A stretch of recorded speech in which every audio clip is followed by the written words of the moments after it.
వృశ్చిక రాశి. ఈ రాశి వారికి మిశ్రమమైన ఫలితాలు ఉంటాయి. కొంతమేరకు గ్రహ సంచారం అంతగా ఆనుకూల్యంగా లేకపోవడం వల్ల, అక్కడక్కడ 1-2 గ్రహాలు మాత్రమే ఆనుకూల్యంగా ఉండడం వల్ల వీరు కొంతమేరకు కుటుంబంలో ఇబ్బందులు అనేటువంటివి ఎదుర్కొంటారు. మాట పట్టింపు అనేటువంటిది ఏర్పడుతూ ఉంటుంది.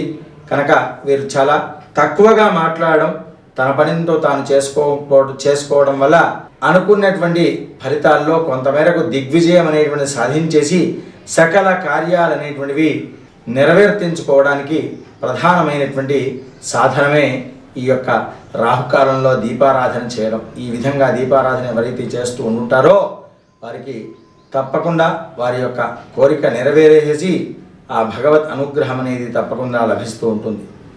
స్వస్తి ప్రజాభ్య పరిపాలయంతాం న్యాయేన మార్గేణ మహిం మహిషాః గోబ్రాహ్మణేభ్యః శుభమస్తు నిత్యం లోకాః సమస్తాః సుఖినో భవంతు.